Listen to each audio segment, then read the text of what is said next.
Hello everyone, and thank you for joining us. I'm Andrew Ginter, Vice President Industrial Security with Waterfall Security Solutions. I'm bringing you today the top 20 cyber attacks on industrial control systems. This is a re-recording of a webinar that went out September 25th, 2018. It went out via the Department of Homeland Security Industrial Control System Joint Working Group webinar series. The webinar is based on a white paper that came out a little while ago. The white paper, if you're interested in more detail, is available at the URL on the bottom of the screen, waterfall-security.com/20-attacks. So let's get started. If we want to understand risk, it is not enough to understand vulnerabilities. We need to understand how our enemies are able to attack us. We need to understand capabilities. Understanding attacks is vital to designing defenses. This is why I wrote the white paper, describing what I think is a useful spectrum of attacks across a wide range of techniques and attacker capabilities. What I'm going to do here is quickly review each of the attacks and evaluate the attack against an example defensive posture. In every case, I will ask the question, do the defenses reliably defeat the attack? And by reliably, I mean, do the defenses defeat the described attack pretty much all of the time, without exception? This degree of reliability is a high standard. For example, signature-based antivirus systems do not reliably defeat malware, common malware. This is because common malware circulates for some time before the antivirus vendors discover the malware and produce a signature for it. If the malware happens to hit our site before the signatures arrive, well, the infection succeeds in spite of the antivirus system. Our example target here is a water treatment system, treating wastewater and drinking water. We assume that the system is protected using first generation SCADA security advice that was published, let's say, 2004 through 2012 or so. We assume that there is a Purdue model network segmentation in place with firewalls between network layers. We assume that we're using encryption pretty much everywhere that encryption is supported. We assume that there's a signature-based antivirus system installed on every Windows device in the network and on every Linux computer as well. We assume that we're applying security updates between 30 and 60 days after the vendor releases the updates, after we have tested them on the security testbed on the bottom here. We assume that the wide area network that connects the pumping stations to the central site is private leased infrastructure, not a public switched network. We assume that remote access coming in from the internet is coming in through encrypted connections using two-factor authentication on a jump host in the control system DMZ before it reaches into the control system network. And we assume that we have an intrusion detection system and a security information and event management system monitoring the control network. This is a lot of protection. This is all of the protection that older standards recommend. Let's see how this protection works against our spectrum of 20 attacks. Our first attack, number one, is a SCADA insider at the bottom here. This insider has physical access to equipment in the control system network. This person has passwords and permissions. She walks up to an important server, gives a safety shutdown command, shuts down the entire process. Nothing in our standard protections prevents this. Our intrusion detection system might detect the attack, but this security program has no way to reliably defeat this attack. Number two is another insider, but this time on the IT network. The insider shoulder surfs and steals a password to log into the jump server. our security program does reliably defeat this attack. Stealing a remote access password is useless without the two-factor hardware. Number 3 is common ransomware. This is stuff that we're tricked into downloading or clicking on an email attachment. It may exploit known vulnerabilities. This is reliably defeated because the IOT firewall over here does not permit connections from the control system to random internet hosts or to email servers for that matter. This means there's no way to download the malware to the control network in the first place. Attack number 4 is targeted ransomware. This is a professional-grade organized crime ring targeting the site. They plant remote access malware, remote access Trojans, they're called rats, using spear phishing. They use the rats to steal passwords to industrial servers on the DMZ here. They eventually pivot their way into the control network where they plant their ransomware and demand a large ransom. All of this takes time. Intrusion detection might catch these people in the act, but these people are professionals. They do this for a living. They know how to evade intrusion detection. We might catch them in time, and we might not. This means we do not reliably defeat this attack. In attack number 5, we assume that the American National Security Agency, the NSA, has been sloppy about their 0 days again, and we wind up with ransomware taking advantage of a 0-day in file sharing software just like WannaCry did. The Waterworks system uses Windows shares. The ransomware spreads through firewalls on connections into these shares. This attack is not reliably defeated. Number 6 is the 2015 Ukraine attack. Spear phishing, remote logins, and so on. This is reliably defeated by two-factor authentication. Attack number 7 is a more sophisticated version of the Ukraine attack, similar to the targeted ransomware. Professional-grade attackers trick users into planting remote access Trojans, rats, on the IT network. Think black energy. They break into the control network using connections to control system servers that are exposed through firewalls. This attack is not reliably defeated. Number 8 is a stock market manipulation attack. Now, a water system is not really a target for this kind of attack because water is not a commodity that's traded on most stock markets. Other sites are, and I wanted to illustrate it in this webinar here, so switch gears for a minute and think a refinery instead of a water purification system. How does the attack work? Well, professional-grade attackers get into the IT network through vulnerabilities they find in internet-facing web servers. This is number 8 up here for the record. They use standard remote attack techniques to work their way through the networks into the control network. Once they're inside, they bring in engineering expertise to cause random-looking equipment failures.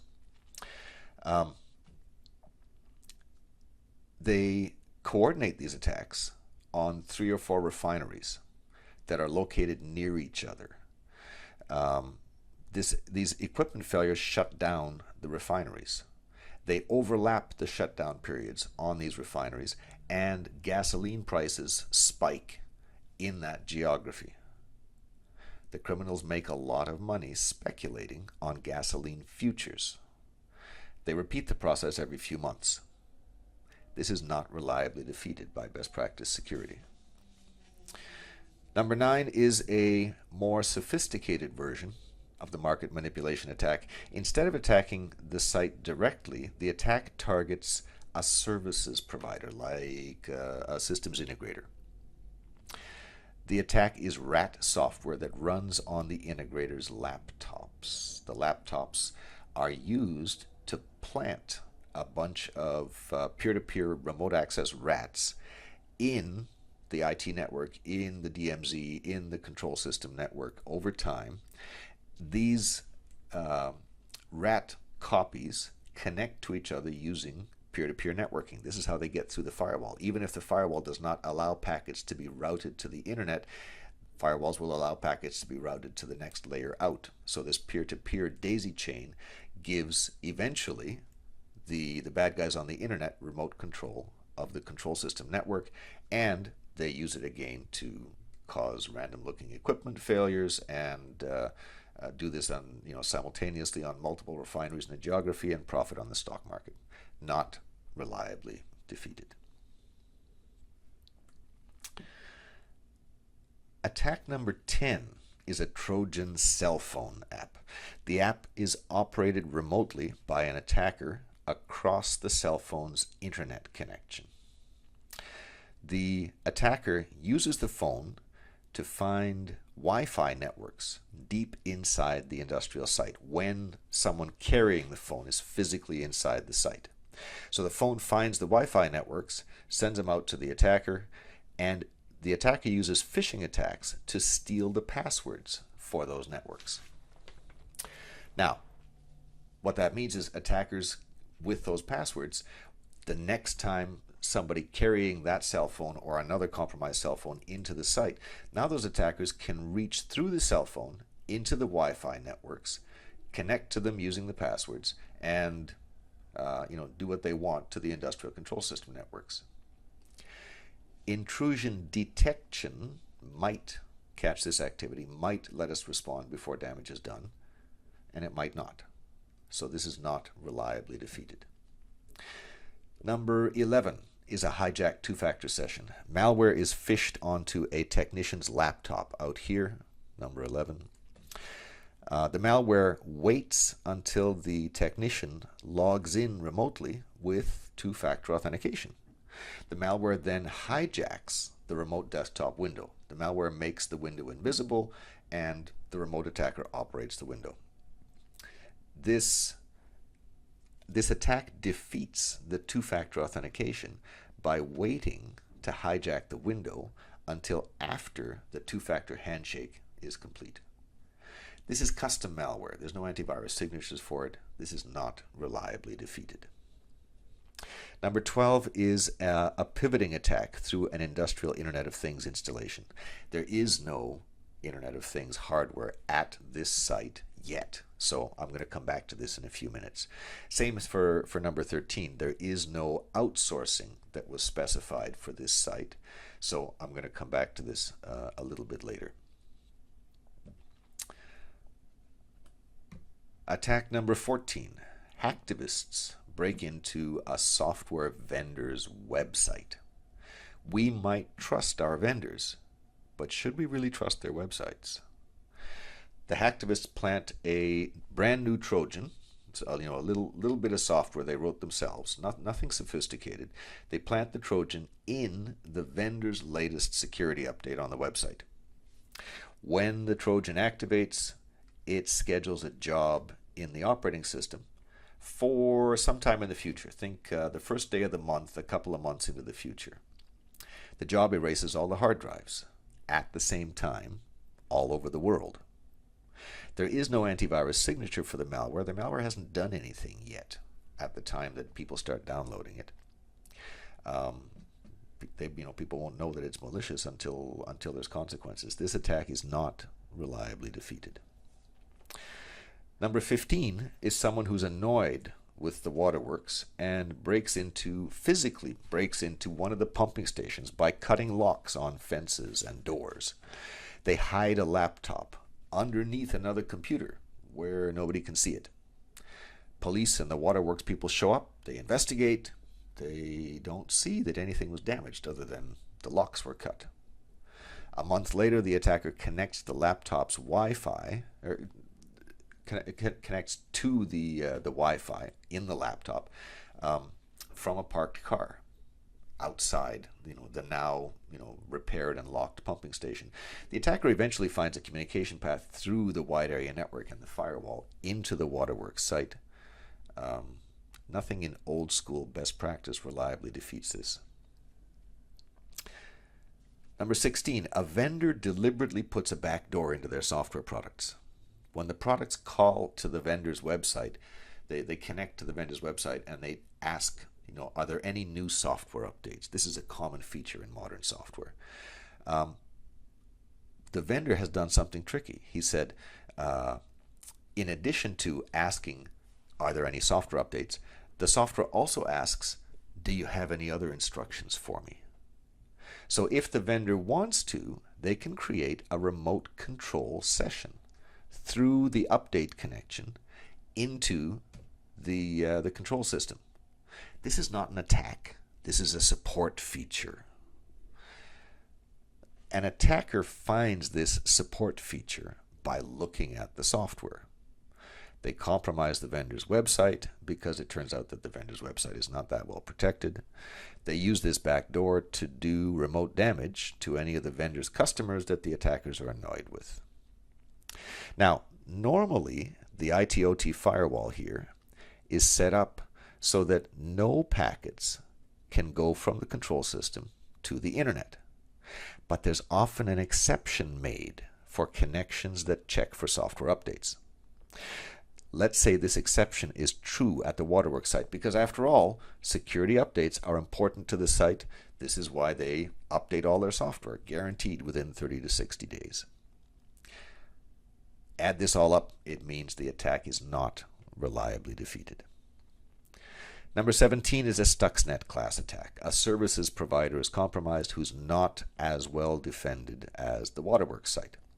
Sophisticated attackers produce custom malware that exploits 0 days. They trick the services provider into carrying this malware into the site. The attack uses a new 0 day, a new method of propagation, not auto run, not the Stuxnet LNK, something new. This attack is not reliably defeated. Number 18. The attackers have compromised the Waterworks IT network, and they know when new computers are ordered. They intercept the delivery truck. They bribe the driver to take a long lunch. They go into the delivery truck, they open the boxes, they put wireless remote control hardware into the computers, they repackage everything, they re-shrink wrap everything, they relabel everything, and the computers are delivered. A month later, when the computers are deployed on the control system network, the attackers start their wireless attacks. Standard protections do not reliably defeat this class of attack. We're coming into the home stretch here. Number 19 is a nation-state attack. The Russians, the Chinese, or somebody have broken the mathematics of a cryptographic algorithm. We're not saying they found a bug in the implementation. We're not saying they found a vulnerability. We're saying that they broke the math. They found a way to mathematically defeat the algorithm. This is what the Flame software did. They found a new and novel way to break MD5, which back then was considered secure. The attackers intercept communications between the Waterworks site and a software update website. They insert a malicious update. The attack causes a physical malfunction. Let's say contaminated water is diverted into the drinking water system. People get sick. This is not reliably defeated.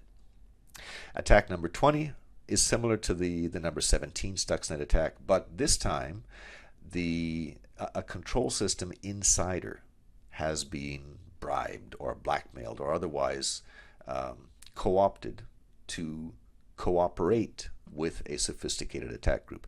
The insider gives the attackers information about the design of the site. The attackers develop Stuxnet-grade malware, autonomous malware. The insider helps the attackers plant the malware at the site. This is not reliably defeated by standard defenses. Okay, so that was a very quick spin through the 20 attacks. Now that we're done, we draw a picture.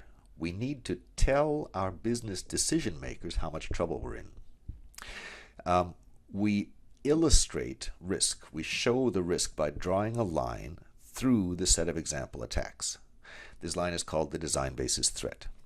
Design basis threat is an idea from physical security. It's the highest grade of attack that a site can defeat reliably. what we found at Waterfall here in our experience of working with decision makers over a very long period of time is that most business decision makers understand attack scenarios much better than they do other kinds of risk metrics.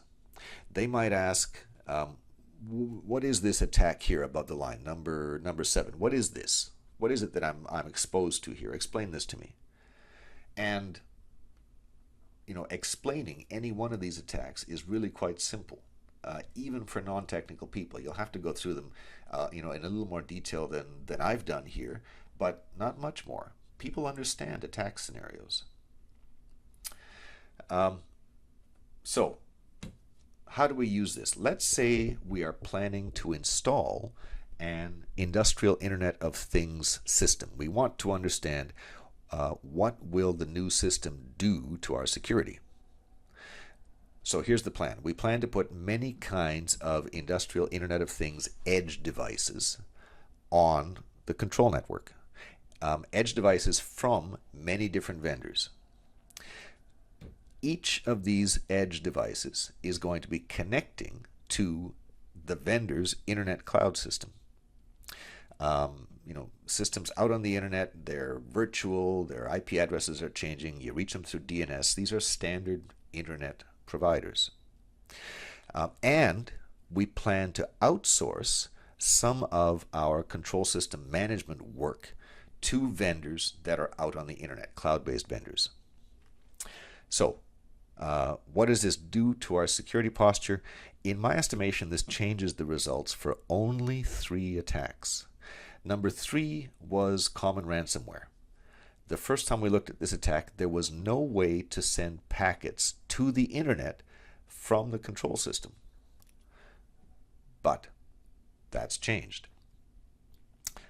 All of those cloud connections from edge devices mean that we need to reconfigure the firewalls to permit packets to flow routinely between control system network components, the edge devices, and all sorts of cloud providers for all sorts of vendors on the internet.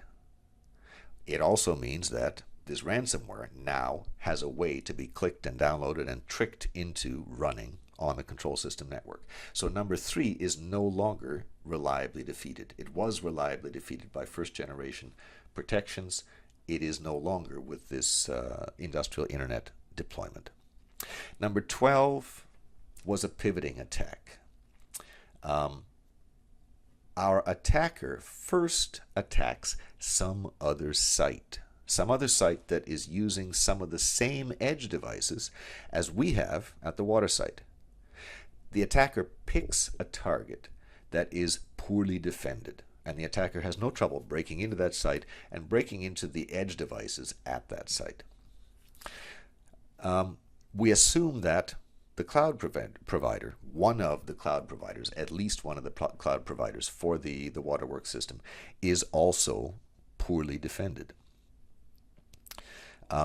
This lets the attacker pivot through the cloud, pivot from the compromised site into the cloud vendor, and then back into the waterworks networks over these communication paths that are established between the edge devices and the cloud provider. And once they've taken over the cloud, they can give instructions to the edge devices. They can download new firmware. They can do anything they like to these devices, and through these devices do what they work their will on the control system network. So number 12 is not reliably defeated.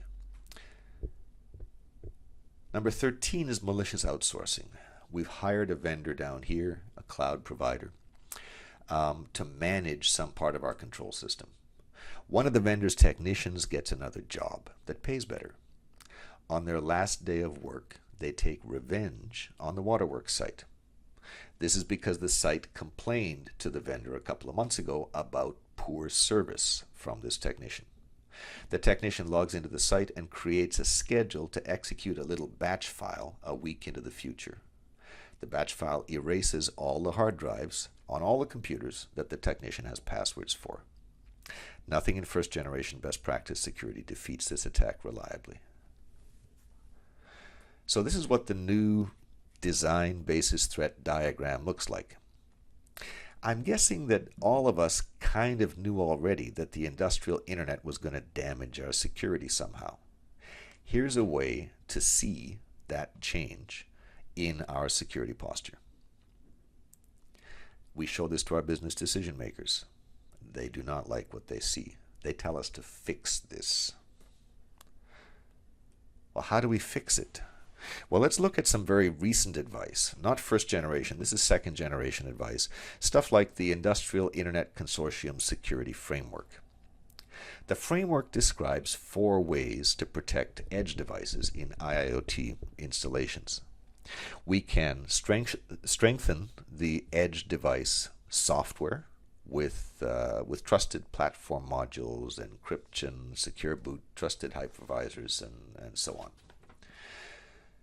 Or we can deploy software gateways that are strengthened this way to protect more vulnerable edge devices. Or we can deploy firewalls to control connectivity with vulnerable edge devices. Or we can deploy unidirectional gateways. Unidirectional gateways, for the record, are hardware that's physically able to transmit information in only one direction, one way out of the protected network, letting nothing at all back in.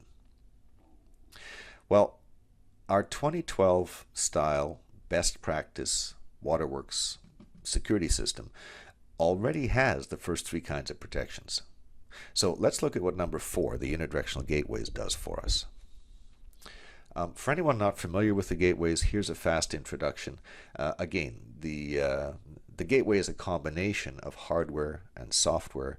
The hardware can send information only one way, usually from the control network out to the internet or to an enterprise network. It's not physically possible to send any information back in the other direction. The hardware makes us secure because all cyber attacks are information.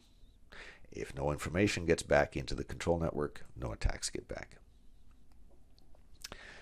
The software makes this hardware easy to use. The software makes copies of servers. There's an important distinction here. Firewalls are software. Firewalls are boundary devices. Firewalls, though, forward network traffic from one network to another. Unidirectional gateways never forward network traffic. They make copies of servers. The gateway software on each side of the device is a client of a database. It uses those client connections to copy an industrial database out to the enterprise network. Enterprise users and applications, they send their queries normally to the replica database. They get the same answers from the replica as from the industrial database. The industrial database over here is a normal part of the industrial network. The replica database is a normal part of the IT network. So let's add unidirectional gateways into the network design posture, and we add some other modern advice as well. So what we have here is that unidirectional gateways replicate servers out of the control system into the IT network. IT users connect to the replicas. There's a cloud connect on the top here. This is another kind of unidirectional gateway. This converts control system and edge device communications into cloud-friendly formats so we can send it straight out to the internet. On this, come back here. On the SCADA network over here, we replicate the pumping stations to the central system. We replicate the central SCADA system out to the pumping stations so that we can control those devices. Some other stuff we've done here that's harder to illustrate is we create a strict removable media policy. We disable the CD drives and we disable mounting USB drives on all of the control system equipment. We get an alert whenever anyone tries to insert a CD or connect a USB drive or a cell phone into a control system device. and the alerts are treated as security near misses. We follow up on these alerts the same way that we follow up on safety near misses. We remind control system insiders of how dangerous it is to be using USB drives. And we upgrade our test bed down here. The test bed is now as faithful a copy of our control system as we can manage.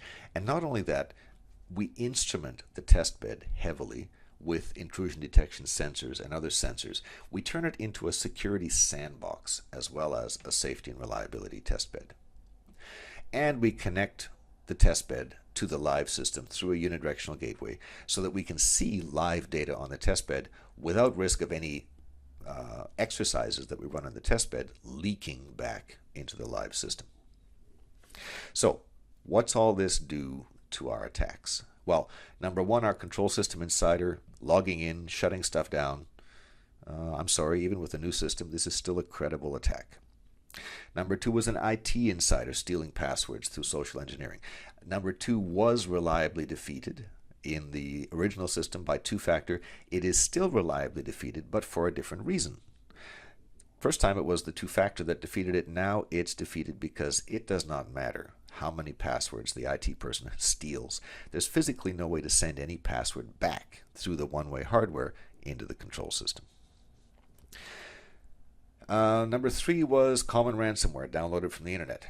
This is reliably defeated because there's physically no way anymore to pull any information from the IT network or from the internet back into the control network.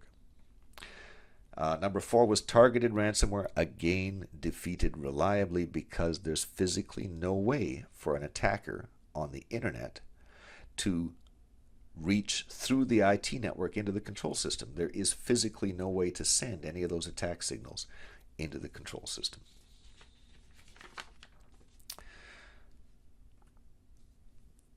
Number five was ransomware that exploited zero-day file sharing vulnerabilities.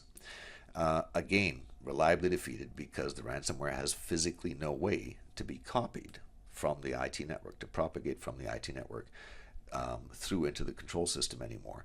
No matter how many zero-day vulnerabilities the malware uses, all cyber attacks are information. Can't get the information in, the attacks are defeated. Number seven, same thing is true. The Ukraine attack used a remote access Trojan rather than, sorry, brain blank. I skipped something here. Number six was the Ukraine attack. The attack phishes credentials, remotely logs in. This is reliably defeated, not by two-factor protection anymore. It's defeated because there is no way to log in from the internet into the control system anymore. Same is true for number seven. This is the Ukraine attack that uses a remote access Trojan rather than stolen passwords. Reliably defeated because no malicious command from the internet can reach a rat in the control system anymore. Number eight was again a remote attack through internet-facing web servers into the IT network and through into the control network. The attack into the IT network might still succeed, but there's no way to reach from the IT network into the control network anymore. Number nine was market manipulation, but if you recall, this was through the service provider laptops that were carried into the site. The security program still lets service providers connect their laptops to the control network, but when the laptops are connected, there's no way that the malware on the laptops can receive any commands from outside the control network. You can use these laptops to produce to introduce remote control stuff into the IT network, but you cannot use them on the control system network anymore, not even temporarily, not even peer-to-peer. There's no way to get any command in to operate these rats on these laptops or propagate them into the control system. So the attack is reliably defeated. Number 10 was the compromised cell phone app scanning for control system Wi-Fi connections.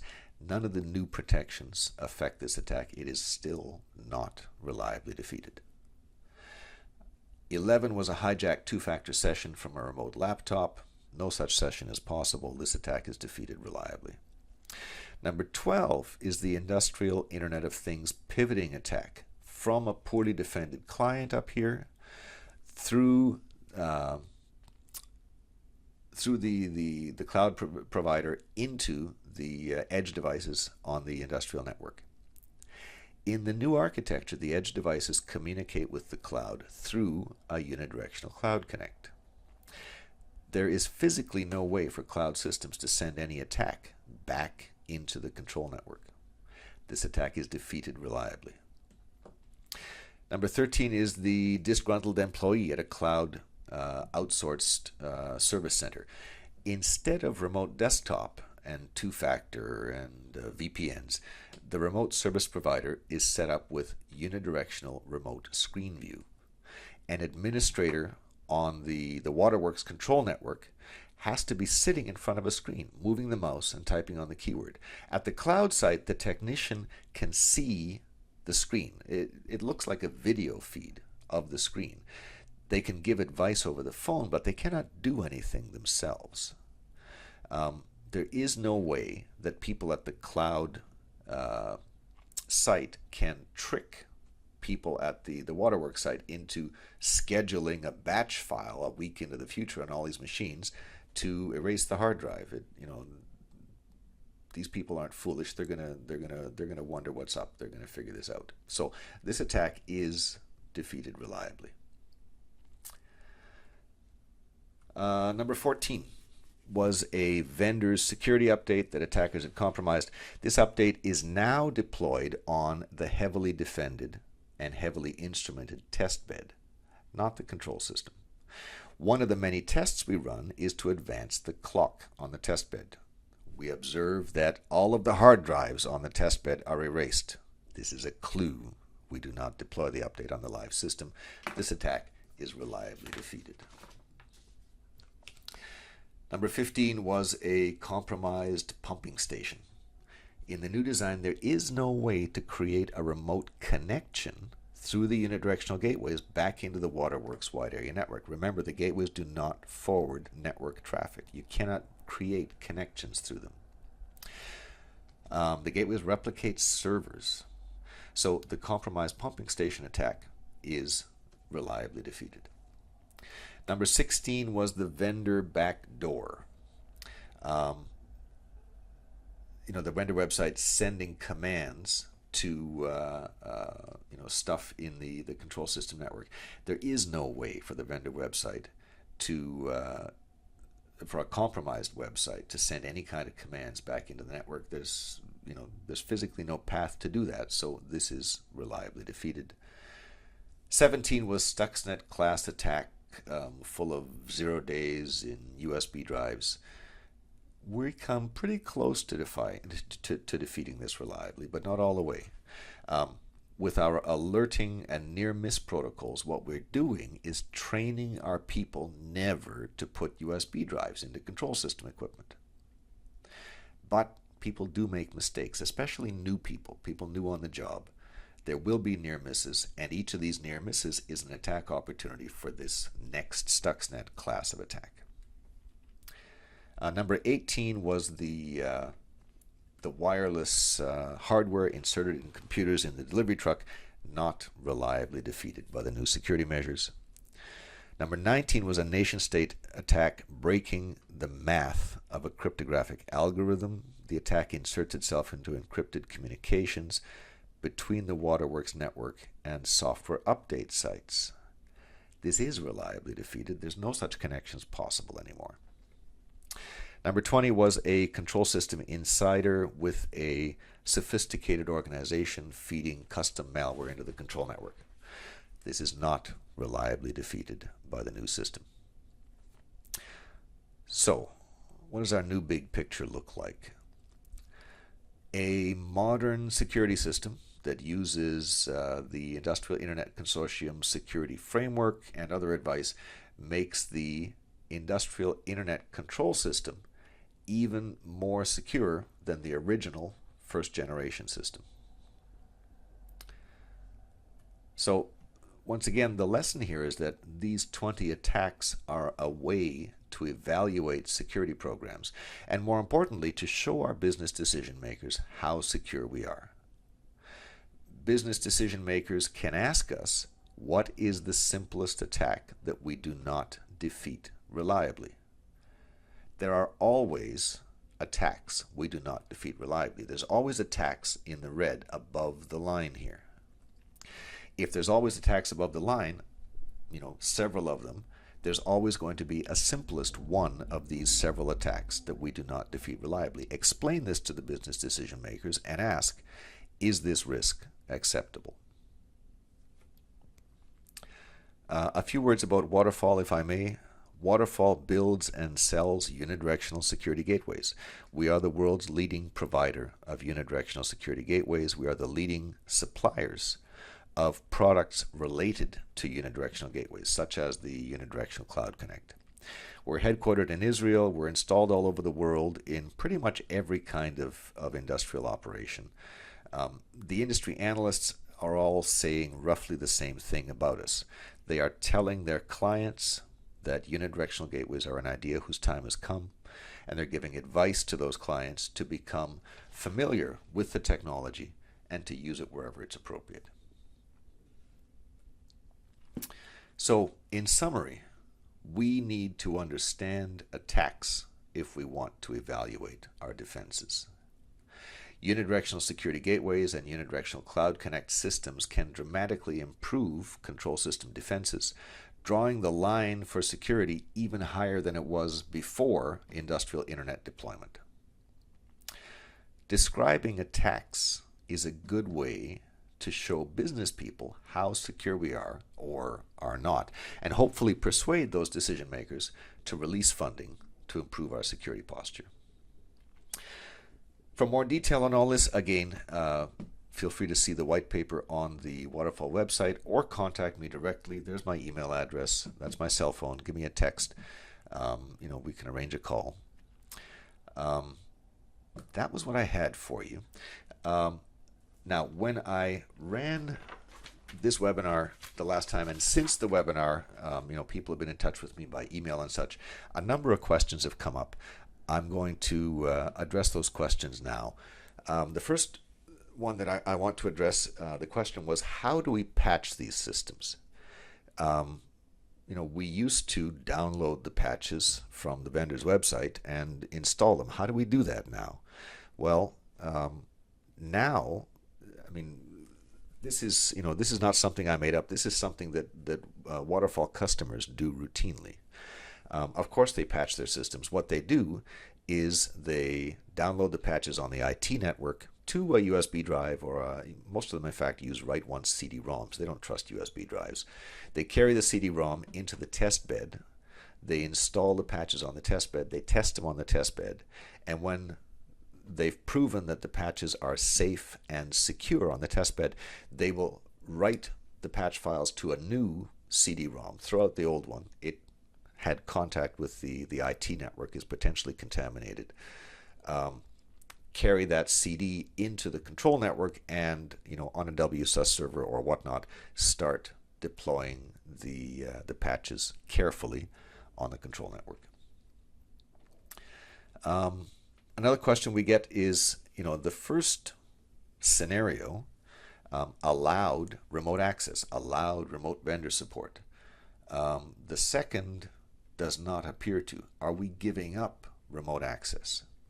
And the answer is yes, we're giving it up to a degree. Certain kinds of remote access are intrinsically dangerous. Our customers, though, generally are unwilling to give up all remote access. And so when we work with our customers, we work with them to design the minimal remote access that they need to meet their business needs. So, for example, I talked about remote screen view. It's a very secure mechanism that customers use for connections to turbine vendors in power plants or other kinds of vendors during support scenarios. For trusted insiders in emergencies, there's a different kind of hardware we deploy sometimes called secure bypass. If you have a specific network scenario, give us a call. we can go through it with you and recommend to you the minimal remote access that will meet your business need, rather than open a hole in the firewall and let remote desktop in. Oh yeah, quick encrypt it, because that's going to help. We got a question about reference architectures. Is this approach to security described in more detail? There's a couple of answers to that. If you go on the website and dig through the, what is it? The branch on the website keeps changing. It used to be called the resources, then it became SCADA 101. One of the branches on the website on the top menu is going to take you to our list of white papers. We have a white paper there, a reference architecture for unidirectional protection of power plants. So it's a specific industry example, but it is a reference architecture. I do have a book out. I might still have some promotional copies available. If you give me an email, I can go dig. The book is SCADA Security, What's Broken and How to Fix It. Talks about this approach. And there's a new book coming out that I hope to launch in January of 2019 that will talk about how these networks work in much more detail. But for now, have a look at the PowerGen reference architecture on the website. There was a question: how does the master database, the database on the control system network presumably, how does that know that the replica database got all of the data? Well, the answer is the industrial network does not know if the replica database got all the data. The replica database knows. I mean, the gateway, the receiving part of the gateway knows. It knows if it missed a sequence number. It knows if it missed a heartbeat. It knows if it missed a checksum. But the sending database has no idea. The sending system, the whole control system, sends blind. This is by design. Let's say the bad guys get into the IT network, ransomware takes things over, chaos ensues. It takes 3, 4, 5 days, a week, 10 days before the IT network is back and working. For all of that time, the control system is oblivious to the chaos that has consumed the IT network. The lights stay on, the gasoline keeps coming out of the refinery, the manufacturing plant continues manufacturing automobiles or aircraft or whatever it's producing. This is by design. We can tell on the receiving side if there's any problem and notify cell phones and authorities and say, hey, a piece of equipment's just failed. But the sending side does not know and should not know anything of what's happening on the IT network. There was a question about attack number 9. What was attack number 9? Attack number 9 was the sophisticated market manipulation. The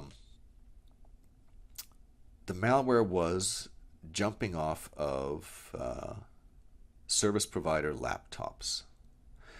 How can number 9 be reliably defeated in the second scenario if the malware was hopping off the laptops? Well, the malware didn't hop off the laptops by itself. The malware had control of the laptops. When the laptop was connected to the IT network, the malware could call out through the network to the internet, get commands, and the commands would tell it to jump off onto a particular target. And then when the malware had compromised the in the original architecture, where is it here?